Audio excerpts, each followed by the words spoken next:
Oke teman-teman, kita lanjutkan pembahasan bangun ruang. Sebenarnya bangun ruang itu apa ya? Bangun ruang sebenarnya kalian sudah melihat sehari-hari, tapi kalian belum menyadarinya. Contohnya seperti rumah kalian. Nah, jadi bangun ruang itu adalah bangun yang memiliki isi di dalamnya. Nah, kalian bisa masuk ke rumah kalian. Nah, itulah yang dinamakan bangun ruang. Kita lanjutkan bangun ruang dan pembagiannya. Nah, di sini ada macam-macam bangun ruang. Bangun ruang yang pertama yaitu ada yang namanya prisma. Prisma adalah bangun ruang dua dimensi yang memiliki sisi penyeimbang baik di atas maupun di bawah. Nah, seperti itu ya. Bisa dilihat gambar prisma. Nah, nanti bagaimana tentang ciri-cirinya dan bentuk-bentuk prisma kita bahas di slide selanjutnya. Yang kedua, ada yang namanya tabung. Tabung adalah sebuah bangun yang memiliki dua lingkaran, atas dan bawah, dan juga memiliki satu sisi lengkung. Ya, jadi tabung ini hampir mirip dengan tong atau pipa dan yang lain sebagainya. Atau kalian pernah melihat benda yang berbentuk tabung? Nah, itulah yang dinamakan bangun ruang. Nah, yang kita maksudkan adalah isinya. Yang ketiga ada yang namanya limas. Nah, bangun yang memiliki satu segi di bawah dan juga memiliki satu titik puncak. Nah, ketika kalian melihat limas, tentunya kalian memiliki gambaran. Kok saya pernah melihat ya? Di mana? Ya, kalau kalian pernah ke Mesir, nah, Pak Dani juga belum pernah ke Mesir. Jadi kalau kalian ke Mesir itu ada 3 bangunan besar yang berbentuk limas. Apa namanya? Yaitu piramid. Nah, seperti itu ya. Itu yang dinamakan limas. Yang keempat ada yang namanya kerucut. Bangun yang memiliki satu titik puncak ataupun di atas seperti limas dan satu lingkaran berada di bawah. Nah, kalau kalian pernah memakai topi ulang tahun, tentunya kalian tahu itulah yang dinamakan kerucut. Nah, bentuknya lingkaran mengerucut ke atas. Nah, itu dinamakan kerucut. Yang selanjutnya ada bola. Nah, ini adalah sebuah bangun ruang yang dibentuk oleh lingkaran yang tak terhingga. Dan di dalamnya ada sebuah isinya. Biasanya isi sebuah bola itu adalah sebuah angin. Nah, karena apa?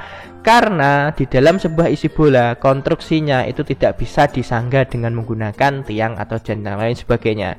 Bagaimana ciri-ciri dan juga bentuk-bentuknya? Mari kita bahas. Yang pertama, kita ada yang namanya prisma. Nah, prisma itu seperti itu ya. Bisa dilihat gambar yang paling pojok kiri atas. Nah, seperti itu. Itulah yang dinamakan prisma. Nah, yang pertama kita ada yang namanya titik sudut. Nah, titik sudut ini Pak Dani ganti pen dulu agar bisa coret-coret. Titik sudut itu yang mana? Yaitu titik sudut itu jika kalian melihat huruf-hurufnya yaitu A, B, C, D, E, F. Nah, itulah yang dinamakan titik sudut. Nah, seperti ini ya. Contohnya yang bawah, yang atas kalian sudah tahu. Nah, itu yang dinamakan titik sudut. Yang kedua, ada ciri-ciri prisma yaitu sisi tegak. Nah, prisma kalau di gambar ini itu memiliki beberapa sisi tegak. Ya, yang benar adalah 3. Ya, yang pertama 1 yang sebelah kiri, 2 kanan, terus yang 3 di belakang. 1, 2, 3. Jadi yang kiri, kanan, yang belakang. Itulah sisi tegak sebuah prisma. Nah, ada yang namanya rusuk. Jika kemarin kita membahas kubus dan balok, itu juga tentu ada yang namanya rusuk. Rusuk itu yang mana? Lihat gambar prisma. Rusuknya yang mana? Ya, kalian tentunya rusuknya bisa menyebutkan garis yang menghubungkan antara huruf satu ke huruf yang lainnya. Contohnya seperti A ke C, A ke D, C ke B, A ke D, dan yang lain sebagainya. Nah, di dalam gambar ini rusuknya ada berapa? Ayo, silahkan dihitung. Ya, tepat sekali. Jawabannya ada 9. Jadi yang bawah ada 3, yang sisi tegak ini ada 3, yang atas ada 3. Jika dijumlahkan menjadi 9. Itulah prisma rusuk prisma. Nah, ini adalah prisma segitiga. Nanti kalian akan tahu prisma itu ada jenis-jenisnya. Yang selanjutnya kita punya yang namanya sisi atas dan sisi bawah. Jika kalian melihat bangun ini, maka kalian akan tahu di atas itu ada segitiga, di bawah itu juga ada segitiga. Lah, itulah yang dinamakan sisi atas dan sisi bawah prisma. Itulah ciri-ciri prisma. Silahkan diperhatikan sebentar. Nah, setelah itu kita lanjutkan ada jenis-jenis prisma. Nah, yang pertama ada yang namanya prisma segitiga. Nah, prisma segitiga bentuknya sama yang kita pelajari. Terus ada juga yang namanya prisma segi empat. Nah, ini namanya prisma segi empat. Bisa diperhatikan bentuknya mirip apa? Nah, sebenarnya bangun kubus dan balok itu masuk ke dalam keluarganya prisma. Akan tetapi mereka berdiri sendiri karena memiliki rumus tersendiri. Nah, seperti itu ya. Jadi kalau kalian mempelajari kubus dan balok itu sebenarnya bentuknya itu adalah prisma. Terus yang sampingnya lagi ada yang namanya prisma segi 5. Semakin banyak seginya, maka juga penamaannya berbeda. Kalau ada segi 6 di atas dan di bawah, berarti namanya prisma segi 6. Terus juga segi 7, segi 8, dan lain sebagainya. Itulah jenis-jenis prisma. Selanjutnya kita ada yang namanya, siapa yang pernah melihat tong di jalanan? Nah, itulah yang dinamakan bentuk tabung. Nah, ciri-cirinya bagaimana? 1. Ada 3 buah sisi, yaitu sisi atas, sisi bawah, ini sisi atas, sisi bawah, dan juga sisi lengkung. Nah, ini ya. Jadi sisi lengkung itu adalah sisi yang menyelimuti atas dan bawah. Nah, atau yang bahasa kerennya adalah kulitnya tabung. Yang kedua, ada yang namanya lingkaran, 2 lingkaran datar atas dan bawah. Nah, kita tahu tabung itu bentuknya lingkaran. Ya, lingkaran memanjang. Nah, jadi yang satu lingkarannya di atas, yang satu lingkarannya di bawah. Itu pasti bentuknya sama, tidak mungkin berbeda. Kalau berbeda, itu bentuknya nanti ada bangun selanjutnya.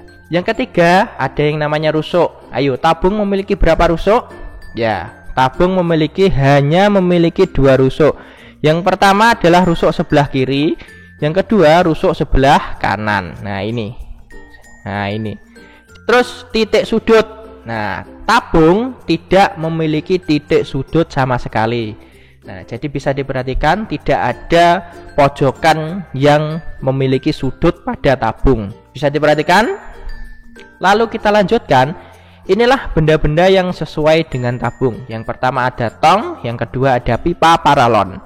Lalu kita lanjutkan, ada yang namanya limas. Ciri-cirinya limas, yang pertama ada titik puncak. Nah, titik puncak ini adalah sebuah titik yang dilambangkan dengan huruf T. Nah, ini jika kalian tahu, ini titik puncak. Ciri-ciri yang nomor 2, ada satu bangun datar di bawah berbentuk persegi ataupun lebih dari persegi. Ya, bukan lingkaran loh ya. Berbentuk persegi atau segitiga atau lebih dari persegi. Bisa segi 5, segi 6, segi 7, segi 8 seperti prisma tadi. Jadi bentuknya itu hampir sama dengan piramid, akan tetapi dia bawahnya bisa berbentuk macam-macam.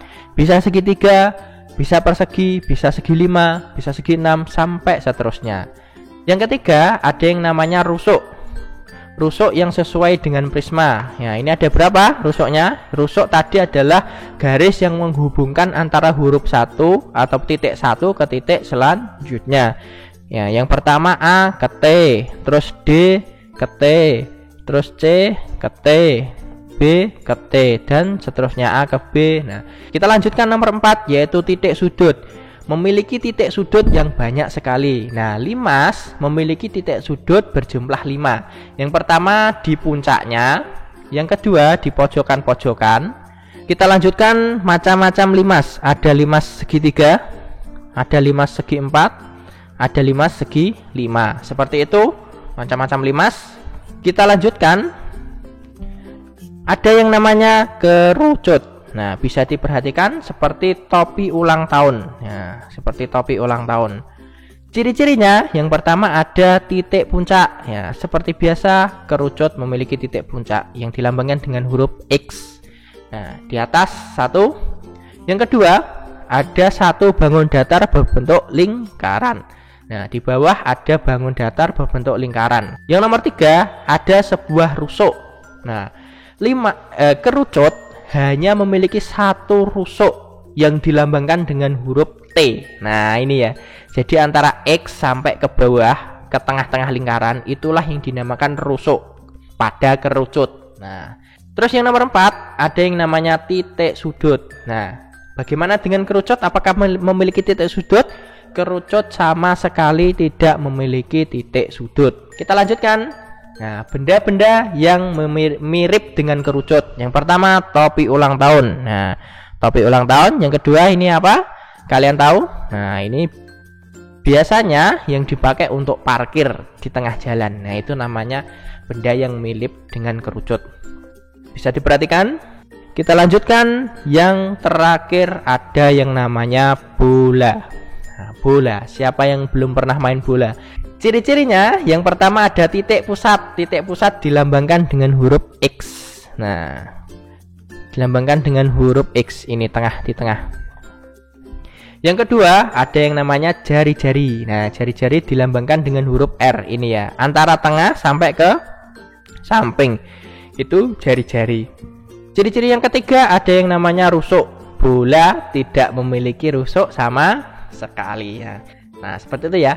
Yang keempat, titik sudut. Nah, apalagi rusuk titik sudut aja nggak punya. Nah, seperti itu ya. Jadi bola tidak memiliki rusuk dan titik sudut. Ciri-ciri bola yang paling gampang adalah memiliki titik pusat dan juga jari-jari. Bentuknya lingkaran tak terhingga. Nah, kita lanjutkan. Benda yang mirip dengan bola atau yang berbentuk dengan bola. Yang pertama mesti bola kasti, bola sepak bola. Nah, yang terakhir ada yang namanya kelereng. Bentuknya juga bola karena dia lingkaran tak terhingga. Bisa diperhatikan ya. Jadi itulah bangun-bangun tadi. Nah, oke, kita lanjutkan ke dalam evaluasi. Nah, evaluasi yang pertama kita ada yang namanya perhatikan dan simak video sampai akhir. Yang pertama, tadi videonya kita membahas tentang prisma. Terus yang kedua kita membahas tentang tabung. Yang ketiga kita membahas tentang kerucut. Yang keempat kita membahas tentang apa tadi? Limas. Atau kerucut dan limas dibalik nggak apa-apa. Yang kelima kita membahas tentang bola. Nah, bisa diingat apa tadi? Prisma, tabung, limas, kerucut, dan bola. Nah, seperti itu ya. Bisa diingat-ingat. Yang kedua, jika kalian ingin paham, silahkan ringkas materi dalam video tadi. Nah, itu paling membuat kalian paham. Ringkas secara singkat, tidak usah banyak-banyak, maksimal 1 lembar kertas. Nah, yang ketiga, bertanya. Tanyalah kepada bapak dan ibu guru apabila kalian belum paham. Nah, jika sudah semua kalian lakukan, kalian menjadi sukses dan kalian sudah paham tentang materi yang diajarkan. Oke, itu saja video yang bisa Pak Dani sampaikan. Semoga bisa bermanfaat bagi kalian. Semoga bisa membantu dalam kalian belajar bangun ruang. Sekian dari Pak Dani. Semangat belajar di rumah. Jangan putus asa. Kita tetap semangat walaupun ada halangan yang menerjang. Salam pendidikan.